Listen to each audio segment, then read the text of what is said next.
Yuk. Oke. Halo semuanya, kami akan mencoba membahas ya benchmarking mengenai instansi DJP dan Bank BCA. Yuk. Lu pernah ke BCA? Belum sih Bang, baru mau buat. Paling bagus sih katanya BCA ya. Iya, untuk sekarang. Jadi kami memutuskan ngambil instansi DJP ya. DJP itu unit eselon 1 di bawah Kementerian Keuangan yang mempunyai tugas merumuskan serta melaksanakan kebijakan standarisasi teknis di bidang perpajakan.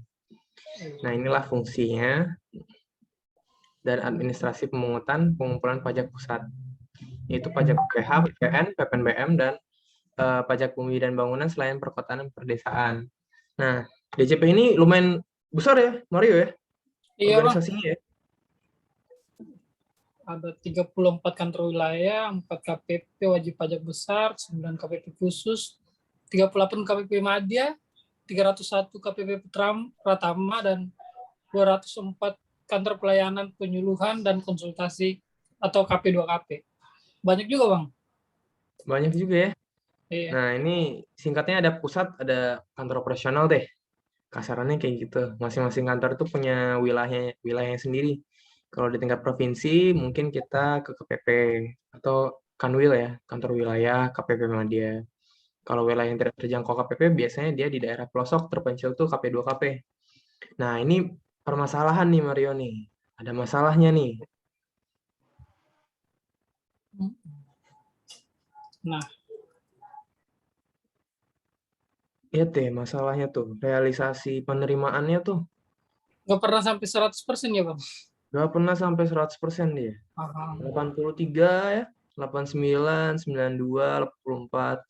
Bahkan 2020 pandemi kayaknya turun lagi. Kayaknya lebih nggak nyampe lagi tuh Bang. Targetnya diturunin lagi. Yoi. Ya, memang dilema ya kalau pemerintahan ya, karena respon kebijakannya itu sangat penting di tengah kondisi pandemi ya.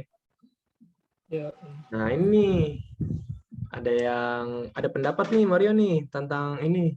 DJP Kementerian Keuangan itu sebenarnya dinilai selalu gagal kerja target pajak yang dicanangkan oleh pemerintah. Meski Dirjen Pajaknya itu berkali-kali berganti. Nah, ini dikemukakan oleh anggota Komisi 11 DPR Republik Indonesia Heri Gunawan. Karena pada 2019 itu ada shortfall.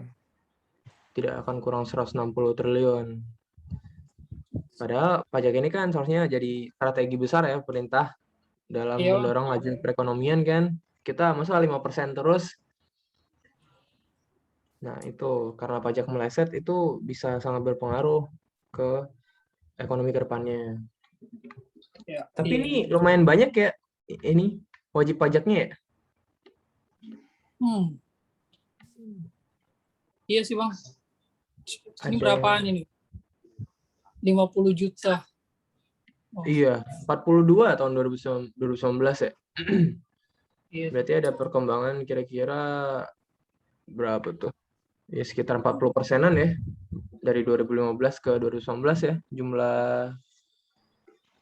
jumlah wajib pajak kita. Wajib pajak, ya. Ini jadi salah satu gambaran lah ya.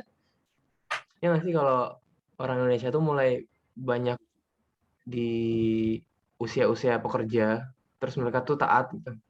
Mulai taat. Wajib pajak, ya. Iya benar. Ini hal yang bagus nih buat ke depannya. Nah inilah ya tren penerimaan pajak. Ngeri ya. Tren. Wih, Yang diomongin udah triliunan. ngeri, ngeri, ngeri. Nah inilah perkembangannya. Memang sulit untuk mencapai penerimaan pajak. Tapi positifnya itu penerimaan kita bisa dibilang selalu berkembang ya. Iya Bang, dari tahun 2000 berapa nih yang cuma 2010 yang wah, semakin banyak ya Bang tiap tahun. Nah, hal yang baiknya itu DJP melakukan evaluasi dan perbaikan organisasi dengan reformasi perpajakan dan reorganisasi. yang diharapkan memaksimalkan peran pemerintah dalam meningkatkan penerimaan negara dan mendorong reformasi struktural sektoral. Tapi memang nggak mudah ya reformasi itu ya. Ya, semoga momentum reformasi ini menjadi inilah pendorong ya kita untuk memperbaiki perpajakan Indonesia. Nah, sekarang kita mau bahas apa nih, Mario nih? Pembandingnya. Kita mau benchmark atau kita mau buat perbandingan sih, Bang, tentang DJP sama Bank BCA. Nah, di BCA sini ya. kan Bank BCA merupakan salah satu bank swasta terbesar di Indonesia. Jutaan orang bahkan berbagai perusahaan di Indonesia menggunakan Bank BCA untuk berbagai macam transaksi. Nah, Bank BCA juga sudah terkenal di mata publik dengan pelayanannya yang lama dikarenakan SOP pelayanannya yang dipegang teguh oleh para pegawai BCA. SOP tersebut ialah 5R, yaitu ringkas, rapi, resik, rawat, dan rajin. Nah, Bang, di tengah situasi pandemi saat ini, Bank BCA juga terus berkontribusi di era new normal saat ini, Bang, dengan memunculkan 3 fitur baru di Bank BCA, Bang.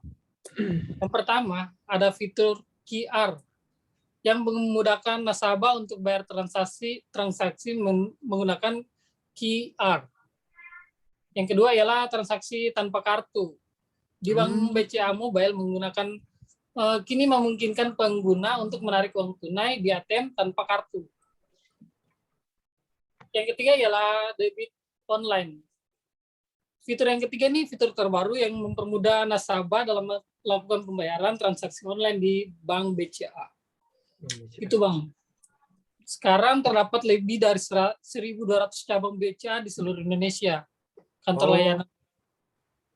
Berarti kantornya lebih banyak ya? Iya, banyak kali. 1.000 Kalau ribuan. dibandingin. Sedangkan DJP itu terbatas di ratusan ya? Iya. Berarti Lebih saya bilang organisasinya lebih besar ya organisasinya ya?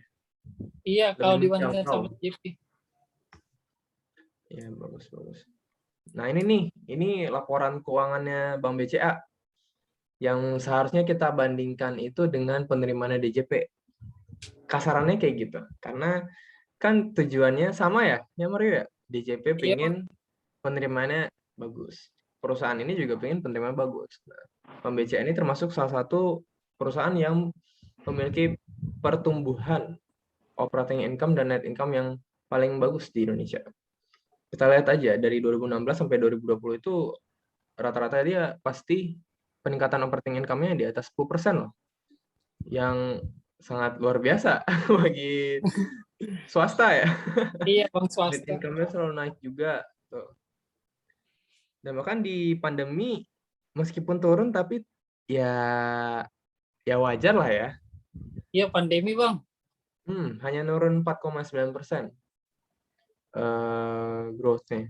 Bahkan naik gitu operating income-nya. Dia tetap tumbuh kinerja keuangannya meskipun pandemi COVID. Ini agak dibilang bertolak belakang enggak ya Mario ya? Tapi Iya. bisa dijadikan tauladan lah ya perusahaan ini ya. Karena berhasil bertahan atau bahkan tetap tumbuh di tengah tekanan pandemi COVID. Labanya 27,1 triliun per 2020. Nah, ini yang tadi dibahas oleh Mario kalau berfokusnya melalui digitalisasi. Nah, setahu aku DJP itu udah mulai digital sebenarnya Mario. Kita lapor pajak tuh udah online, tapi memang gimana ya? Memang mungkin user interface-nya belum bisa diterima sama ini ya, kalangan masyarakat ya. Karena mungkin kalau digitalnya perbankan itu kan kita seperti memindahkan kartu ATM ke ini ya, ke HP ya. Iya, Mesin Bang. ATM itu ke HP ya atau kantor cabang ke HP. Kalau DJP kan beda ya, kayak masyarakatnya harus paham pajak gitu. Jadi memang edukasi masyarakatnya belum memadai. Selain itu memang belum sedigital perbankan. Belum ada fitur-fitur yang sangat menggebrak kayak perbankan. Soalnya nih kita lihat kan BCA transaksi via mobile bankingnya ini ya luar biasa ya. Iya bang, 50%, 50,8% dibandingkan tahun sebelumnya. Wah, keren. Ngeri ya. Ngeri kali. Dan itu tadi perkembangan wajib pajak Direktorat Jenderal Pajak hanya mungkin bersekitar 50% dalam 4-5 tahun loh. Iya bang. Bahkan nggak nyampe 50%. Jadi ini perkembangannya ya. Nah, inilah ya tren digital. Selain itu aku pernah ini ke banknya juga pelayanannya bagus banget, rapi, ramah, adem, dingin loh. Iya sih bang. Soalnya mungkin karena fasilitasnya berbeda, daerah juga masih banyak loh kantor pajak itu yang bahkan ruang tunggunya itu nggak ber-AC gitu, masih di ruang terbuka gitu. Hmm. Dan kalau perbankan itu kayak orangnya mungkin pelayanannya lebih bagus ya, Rapih, bersih. lebih terorganisir ya. Iya. Mungkin itu aja. Ada yang mau ditambahin nggak kamu? Kayaknya enggak deh bang. Itu Enggak udah kan? semua sih. Nah, jadi sekian ya teman-teman. Eh, kita mencoba diskusi benchmarking antara saya dan Mario. Jadi sampai bertemu lagi. Bye bye.